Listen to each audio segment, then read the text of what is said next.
Hello, everybody. How is everyone doing this lovely spring evening? Okay, my name is Michelle, and I am going to be reading this evening 101 Proofs for God. This is a book that Jim Stevens wrote. Um, he's a really wonderful friend and a wonderful person. Uh, it took him about 6 years to put together these inspired stories. So you will see. So I'm going to be reading chapter 15. It's called Computers.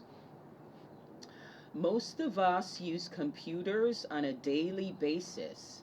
If you have been around computers since the 1980s and 1990s, like I have, then you have probably marveled continuously at the amazing explosion in computer technology. What computers can do is astounding. They have developed greater and greater capabilities while the physical sizes have continued to shrink. Computers are unbelievably fast at doing one particular thing that they have been programmed by a man to do. The internet is awesome. For example, you can video conference with someone on the other side of the earth for free.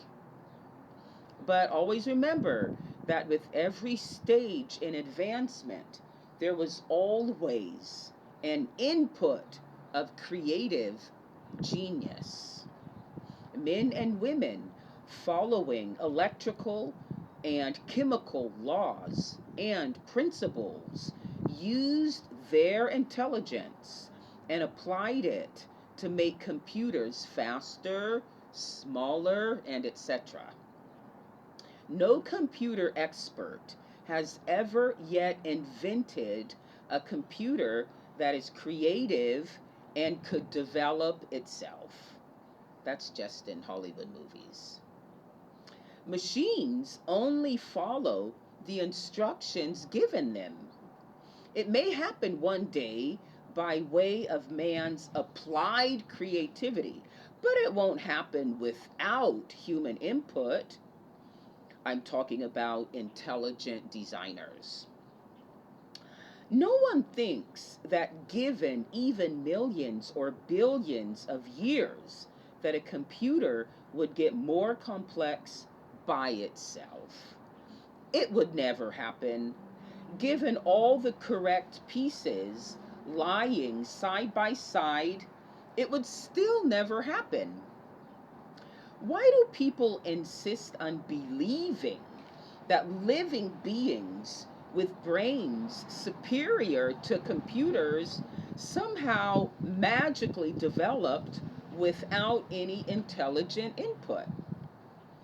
I found estimates from back in 2009 that the human brain is 40,000 times more powerful than the fastest, most powerful computer in the world at that time, a supercomputer. That computer is a really unbelievable machine. Check out this quote from an article in Scientific American magazine. Computers are lauded for their speed and accuracy, but they don't hold a candle to the human brain when it comes to tackling complex mathematical problems.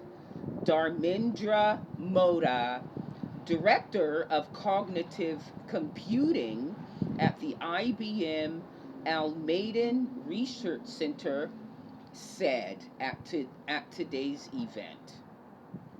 We have no computers today that can begin to approach the awesome power of the human mind, Mota said. A computer comparable to the human brain, he added, would need to be able to perform more than 38,000 trillion operations per second and hold about 3,584 terabytes of memory. IBM's Blue Gene supercomputer, one of the world's most powerful, has a computational capability of 92 trillion operations per second and 8 terabytes of storage. So, what did it take to develop such an incredible computer like that? You'd have to be an amazing computer builder and programmer to even begin to understand it. Could it have possibly been developed without directed intelligence? It boggles the mind in its absurdity. Scientists are now concluding that the brain is not even a computer. It's something else way beyond what a computer is. Just a super fast calculator with lots of storage. That's what a computer is.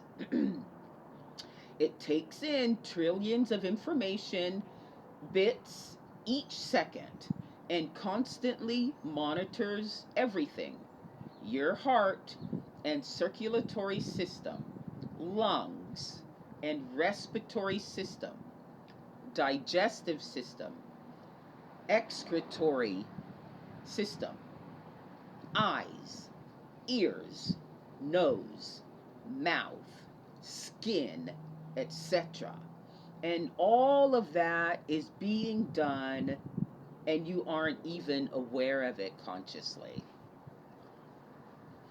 If computers are nowhere close to being a human brain, and they were absolutely designed by intelligent beings, then it is totally incomprehensible that anyone could even think that the human brain did not have a creator of far superior intelligence. The brain had to have been designed and created by a higher intelligence than us. What would you think of a person who decides that no intelligence at all was behind the appearance of computers, and then he or she ridicules you for believing that intelligent beings created computers? So what analogy is Jim making here? Is there a real discussion even possible with that kind of a person? Okay, so there must be God. Yeah, there's a lot of food for thought here. Okay, Jim does really wonderful analogies. Very practical analogies. Okay, so thank you so much, Jim, for this incredible story. And tomorrow we are going to be reading chapter 16, Your Brain. Okay, thank you so much, everybody, and I will see you another time. Take care.